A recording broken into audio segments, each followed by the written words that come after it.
Olá, meus amigos, eu estou aqui de volta no canal do Raimundo Rui para nós falarmos um pouco do 7 de setembro.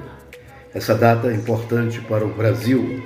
7 de setembro, na verdade, comemoramos nesse 7 de setembro de 2022 o bicentenário da independência do Brasil. 200 anos de independência do Brasil. Uma data bastante interessante. Este nosso canal, Raimundo Rui News, tem o oferecimento das Óticas Gazini, onde a senhora e o senhor compram uma armação de óculos por R$ 49,00. Qualquer armação por R$ 49,00. Óticas Gazini, ali na Carlos Gomes 187 e na Junqueira Aires, bem de frente ao Shopping Piedade. Mas vamos lá. Se inscreva no canal, tá? Você pode, inclusive, dar um toque no sinozinho. Dá um toque nesse sino aí, porque você vai nos ajudar a fazer mais matérias e você ser avisado assim que a gente colocar novas matérias no ar. Olha, o 7 de setembro ele é interessante. Na verdade, a independência do Brasil, ela não se deu exatamente naquele 7 de setembro. O príncipe Dom Pedro I, ele vinha lá de São Paulo com a sua comitiva, porque ele estava lá tentando acalmar uma pequena, eu diria assim, um problema político que estava surgindo ali naquela região, e ele estava com a sua equipe tentando acalmar os ânimos dos paulistas. E naquele dia, olha só, como foi importante o 7 de setembro, ou foi meio assim, icônico o 7 de setembro para o príncipe Dom Pedro I. Naquele dia, ele conhecia a que se tornaria depois a Marquesa de Santos, que foi a sua amante, que inclusive trouxe problemas seríssimos para a princesa Leopoldina, que era sua mulher. Aliás, uma mulher extremamente importante para o Brasil, extremamente preparada para o nosso país, e que sim, essa foi a governante do país, uma mulher extremamente inteligente e preparada. Mas vamos à história do 7 de setembro. O Dom Pedro conheceu a sua amante, se apaixonou por ela, dormiu com ela, foi uma festa. E terminou comendo comidas pesadas e veio para o Rio de Janeiro. Isso em pleno 7 de setembro. E chegando no Rio de Janeiro, aliás, antes de chegar no Rio de Janeiro, as margens ali do rio... dá até um branco aqui. Bom, as margens do Ipiranga, ele estava com uma dor de barriga horrível. Tanto que no trajeto do Rio para São Paulo, aliás, de São Paulo para o Rio, o nosso imperador, 8 vezes, segundo seus acompanhantes, parou para fazer cocô, porque ele estava, de fato, com disenteria. Desculpe a expressão, mas essa é a realidade.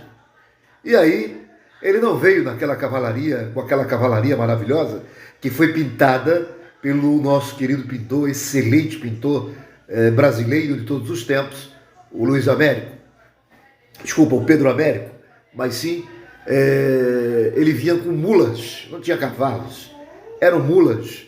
E os soldados, né, do Império não estavam vestidos com aquelas roupas maravilhosas e lindas, porque nem tinha soldados, né, do imperador. Tinha os acompanhantes do imperador, não tinha aquela guarda linda, maravilhosa, bem vestida, estavam vestidos de tropeiros. Inclusive o próprio imperador não derramou sangue lá nas margens do Rio Ipiranga. Por quê? Porque o nosso querido imperador estava, de fato, sem nem saber o que estava acontecendo. Como é que ele soube?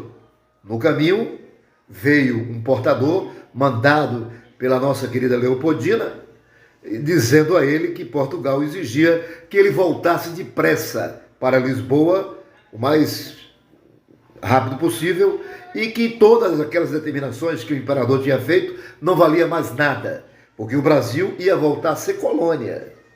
Porque o Brasil agora era um reino unido de Portugal e Algarves. Porque quando o pai dele, o Dom João, veio para o Brasil teve algumas coisas que melhoraram, né? Com a presença do rei de Portugal em nosso país por quase 13 anos ou por 13 anos. E aí queriam tirar isso aí dos brasileiros. Dizem que o nosso imperador ficou muito bravo, mas ele estava com disenteria.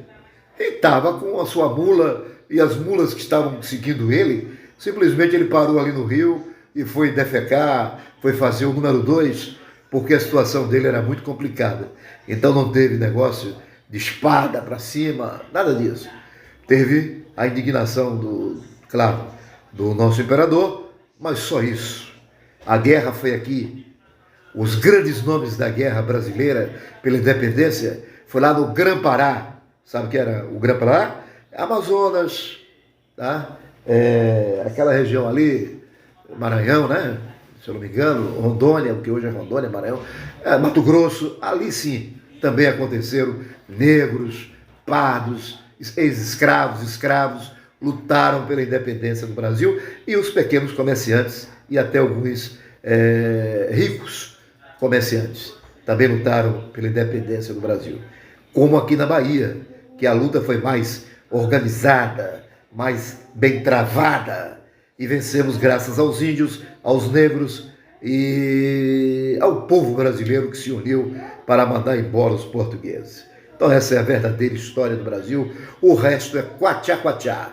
Não existe mais nada do que isso. O Brasil foi independente aqui na Bahia. Então esse negócio de você ir para a rua, vestir verde e amarelo, sim, é bom.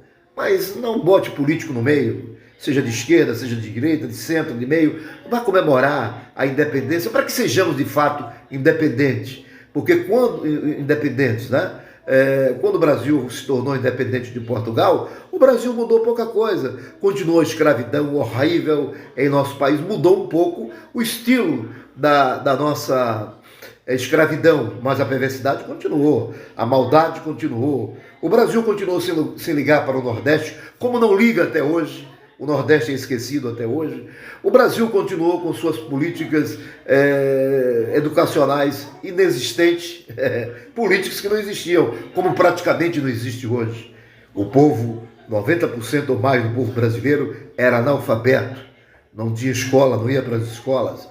Essa era a grande realidade e continuou após o Brasil ser independente, após o Brasil virar república, aí já no final do século XIX, né? Mas é isso aí que eu tenho a lhe dizer. Então, a independência do Brasil não teve aqueles cavalos maravilhosos, foram mulas, não teve aquele quadro pintado belíssimamente pelo nosso pintor Pedro Américo. Aliás, aquele quadro foi encomendado 40 anos depois de Dom Pedro declarar o Brasil independente de Portugal. E foi encomendado pelo seu filho, Dom Pedro II, que pediu para que o Américo pintasse o quadro. E sabe onde foi que o Américo pintou o quadro? Lá na Itália. Tinha nada a ver, não estava aqui no Brasil. Pediu um pouco da terra do lugar, ali das margens do Ipiranga, aí levaram as terras para ele copiar certinho aquelas cores da terra e colocar no seu quadro. Foi isso que aconteceu, amigos. Nada mais. Tudo foi fake news. Aquela história lá do quadro de Pedro Américo foi fake news. Como é fake news a política brasileira mostrada de fake news. Você vai receber muito fake news hoje. Fake news de esquerda, fake news de direita, dizendo que um é ladrão, que o outro está armando para destruir não sei o quê, para destruir a justiça, outros para que o Brasil se torne comunista, outros para que o país se torne hitleriano, dependendo do que for o fake news. Que tem o de esquerda, tem o de direita, tem de centro, tem a da desinteria, deve ter também, no caso Dom Pedro, mas nesse caso a desinteria mental. Forte abraço, estamos juntos, vamos ajudar a mudar esse Brasil com coerência, responsabilidade, não brigando por políticos, mas brigando por políticas públicas realmente responsáveis, quer seja de direita, quer seja de esquerda. Essa é a nossa opinião. Deixe seu like, nos ajude, tá? Se inscreva no canal, me ajude a fazer mais vídeos. Eu agradeço, estamos juntos. Muito obrigado.